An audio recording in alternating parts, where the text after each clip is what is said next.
गीताशास्त्रमिदं पुण्यं ज पठेत् प्रजतः पुमान् विष्णु परम आपनोति भय शोकादि वर्जित। श्रद्धा सहकारे गीता पाठ करले समस्त प्रकार भय शोक থেকে मुक्त হওয়া যায়। আজকের আলোচনা একবিংশতি শ্লোক।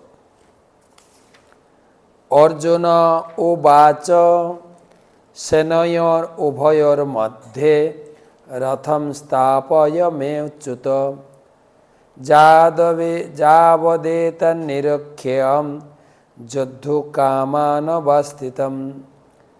अर्जुन उवाच सेनयोर उभयोर मध्ये रथम स्थापयमेच्युत যাবদেতন্নিরীক্ষ্যম যুদ্ধকামানবস্থিতম। অর্জুন বললেন, হে অচ্যুত, তুমি উভয় পক্ষের সৈন্যদের মাঝখানে আমার রথ স্থাপন করো, যাতে আমি দেখতে পারি যুদ্ধ করার অভিলাষী হয়ে কারা এখানে এসেছে।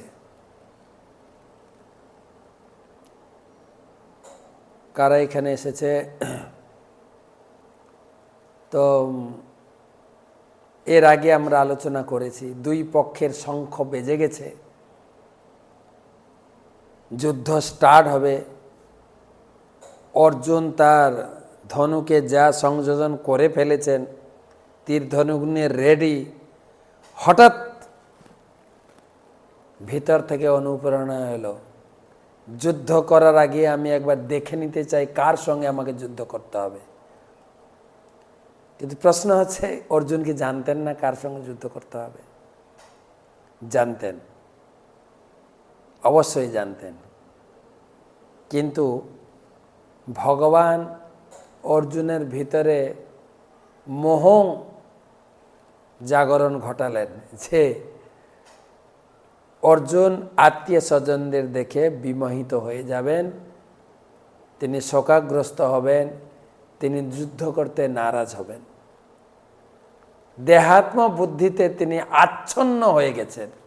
ভগবান করিয়েছেন যাতে দেহাত্ম বুদ্ধিবোধ নিবৃত্তি করতে গীতা জ্ঞানের প্রকাশ হয়। গীতা জ্ঞানের প্রকাশের জন্য অর্জুন দেহাত্ম বুদ্ধি সম্পন্ন একটা অভিনয়ে প্রবেশ করে গেলেন।